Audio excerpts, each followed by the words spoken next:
একেবারে তরতাজা খবর। ইসরায়েল আমেরিকার যুদ্ধে ইরানের এই যে প্রতিরক্ষা মন্ত্রী অর্থাৎ মিনিস্টার অফ ডিফেন্স রাইট, প্রতিরক্ষা মন্ত্রী আমির নাসির জাদে মার্কিন যুক্তরাষ্ট্র ইসরায়েলের যৌথ হামলায় নিহত হয়েছেন। হ্যাঁ, সে একটা জিনিস আমি বুঝছি না, এদের এত নেতা এই যে মারা যাচ্ছে, তাই না? প্রথম দিনেই তো প্রায় 40 জনের মতো মারা গেল, এরপর ওয়ান আফটার অ্যানাদার খালি মরতেই আছে। ইরানের এই যে মন্ত্রী, সেনাপতি, পুলিশ প্রধান, আইআরজিসি প্রধান, আয়াতুল্লাহ আলী খামেনি অর্থাৎ ধর্মগুরু, সবাই খালি মরতেই আছে। এখন এরা কি শেষ হয় না নাকি? এদের এই ঘটনা দেখে আমার তো মনে হয় যে এরা যে হাইড্রার বংশধর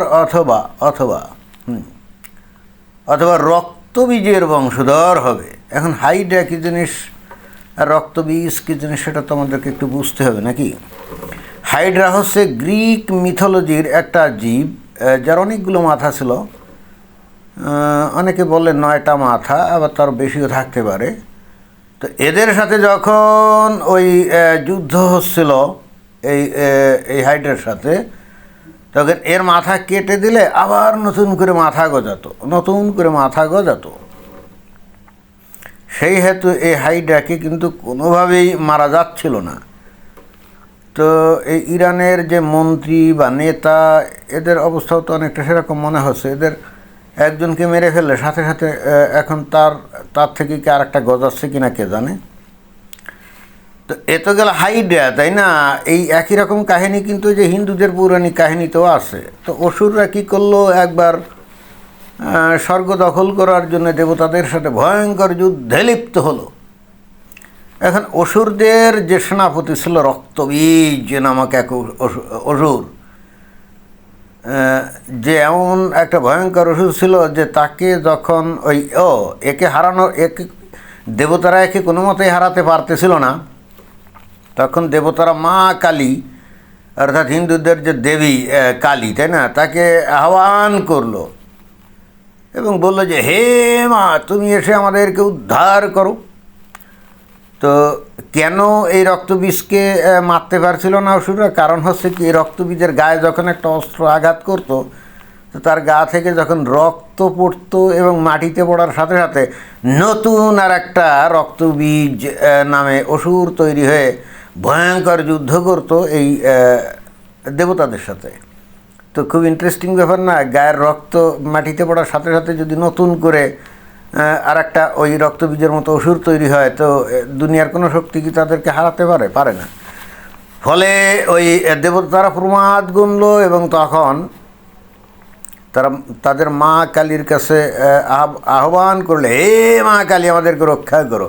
তো মা কালী গিয়ে হাজির হলো এবং হাজির হয়ে কী করলো? মা কালী দেখে ঘটনা তো জটিল, যতই আঘাত করে তীরশুল দিয়ে বা তরবারি দিয়ে এই মা কালী ওই রক্তবীজকে, ততই ওই রক্ত মাটিতে পড়ার মাত্রই আর একটা করে ওই যে ওই রক্তবীজের ওষুধ তৈরি হয়। তো ভয়ঙ্কর ঝামেলা না, কঠিন বিপদ। তো তখন মা কালী আর কোনো উপায়ান্তর না দেখে এইবার যখন মারতে গেল এবং রক্ত পড়া শুরু করলো, তখন মা কালী কী করলো, মানে কালী দেবী কী করা শুরু করলো, রক্ত খেয়ে ফেলা শুরু করলো, জিহ্বা দিয়ে নিয়ে খেয়ে ফেলা শুরু করলো। এখন রক্ত তো আর মাটিতে পড়তে পারে না, অর্থাৎ এখানে কন্ডিশন ছিল রক্ত মাটিতে পড়লেই নতুন একটা করে রক্তবীজ অসুর উৎপাদিত হবে। তো এখন মা কালী কী করলো, ওই রক্ত খেয়ে ফেলা শুরু করলো, রাইট? তো রক্ত তো আর মাটিতে পড়ে না, ফলে আর রক্তবীজ নামে আর নতুন করে ওষুধ তৈরি হচ্ছিল না। এবং ওই হিন্দুরা বিশ্বাস করে এই মা কালী এখান থেকে এই রক্ত খাওয়া শুরু করে। এখন পরে আরও মানুষের রক্ত খেয়েছে কিনা আমি জানি না, বাট এটা কিন্তু খুব ইন্টারেস্টিং একটা ঘটনা, রাইট? তো প্রথমত হাইড্রা, তারপরে এই রক্তবীজ। এখন ইরানের যে শাসক গোষ্ঠী, এরা কি এরকম হাইড্রা নাকি রক্তবীজ বুঝছি না। তো এই ইসরায়েলি বিমান বাহিনী আর আমেরিকার বিমান বাহিনী এদেরকে মেরে কেটে তো সাফা করে দিচ্ছে, কিন্তু সাফা তো হয় না যে কেউ মারা যাচ্ছে সাথে সাথে অন্য একজন খাড়া হয়ে যাচ্ছে, তাই না? তো এদের এই ঘটনাটা দেখে কিন্তু আমার এই হাইড্রা আর এই রক্তবীজের কাহিনী মনে পড়ে গেল। এখানে আরও একটা জিনিস বুঝতে হবে যে হাইড্রা খালি যে জায়ান্ট তাই না, হাইড্রা বলে কিন্তু একটা ক্ষুদ্র জীবও আছে। এই যে সেই জীবটা কিন্তু এরকম দেখতে, এটা কিন্তু ওই চাউলের দানা আছে না, তার থেকে কিছুটা বড়, যে লম্বা যে দানা, বাসমতি চাউলের যে দানা আছে না, ওই রকম, ও থেকে ওই রকম বা ওর থেকে সামান্য একটু বড় হয়, খুব বেশি না। এরও কিন্তু এই যে অনেকগুলো সুর আছে, এবং এই সুরগুলো কেটে দিলে আবার নতুন করে সুর গজায়। এবং নট অনলি দ্যাট, এর মাঝখান বরাবর যদি কেটে দেওয়া হয় এই যে হাইড্রা, তখন কিন্তু ওই আবার ওখান থেকে সুর বের হয়ে নতুন একটা হাইড্রায় রূপান্তরিত হয়। দ্যাট মিনস এরাও কিন্তু অনেকটা অমর। এদেরকে যতই আপনি কাটেন, যতই কিছু করেন, এটা মরে না। ওই রক্তবীজ অথবা ওই যে হাইড্রা দৈত্য, যেটা গ্রিক যে মিথোলজির কাহিনীর মতো। তো বর্তমানে ইরানের যে সমস্ত এই নেতা মারা যাচ্ছে, সেনাবাহিনী প্রধান মারা যাচ্ছে, বিমান বাহিনী প্রধান মারা যাচ্ছে, নৌবাহিনী প্রধান মারা যাচ্ছে, তারপর তাদের নেতা মারা যাচ্ছে, মানে উচ্চ পর্যায়ের যত লোকজন আছে সবাই ওয়ান আফটার অ্যানাদার মারা যাচ্ছে। আর ইসরায়েল এবং আমেরিকা তো এদের টার্গেট করে বোমা আর মিসাইল মেরেই যাচ্ছে। তো সো হোয়াট, এরা তো মরে না, মরে গেলে তো রক্তবীজের ঝাড়ের মতো নতুন করে জন্ম নিচ্ছে, তাই না?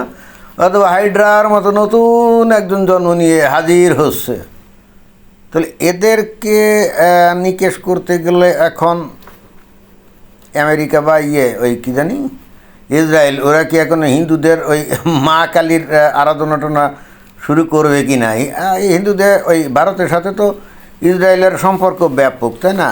নরেন্দ্র মোদী কিন্তু নেতানিয়াহুকে বলতে পারে যে দেখো, ঘটনা তো জটিল, তোমরা তো কোনোভাবেই ওই রক্তবীজের ঝাড় দমন করতে পারছো না, তো আমাদের মা কালীর আরাধনা করো। তাহলে মা কালী হয়তো তোমাদের প্রতি সদয় হয়ে যুদ্ধক্ষেত্রে গিয়ে ওদের যাদেরকে তোমরা হত্যা করতে, তো তাদের রক্ত শুষে খাইতো, তাহলে এরা নতুন করে জন্মাইতে পারতো না। এইটা কিন্তু ওই হিন্দুরা, মানে ভারত ইসরায়েলকে এই বুদ্ধি কিন্তু দিতে পারে, অন্যায় কিছু না। আমার কাছে তো এটা ভালোই মনে হচ্ছে। তো ঘটনা কিন্তু জটিল, তাই না? একের পর এক মারা যাচ্ছে, কিন্তু তারপরেও এরা কিন্তু মরণপণ লড়াই করছে, তাই না? এবং এই আগেই বলেছি যে ইসরায়েল যুদ্ধ করেছে বেঁচে থাকার জন্যে, আর ইরানের এই IRGC যুদ্ধ করেছে মারা যাওয়ার জন্যে। কারণ মারা গেলে শহীদ হয়ে যাবে, সোজা বেহেশতে কি 72 হুরের সাথে যৌনকেলিতে লিপ্ত হবে। আর ইসরায়েল এই কারণে যুদ্ধ করছে, কারণ ইসরায়েল হেরে গেলে ইসরায়েল রাষ্ট্রটা থাকবে না। তখন এই মুসলমানরা, এখন যতই বন্ধুত্বপূর্ণ মুসলিম দেশ আছে অনেক, কিন্তু এরাও গিয়ে ওই ইহুদিদেরকে কচুকাটা করবে। অতএব এখানে ভয়ঙ্কর যুদ্ধ করা ছাড়া ইসরায়েলের পক্ষে আর কোনো উপায় নাই। তো এটাই ছিল বক্তব্য। ধন্যবাদ।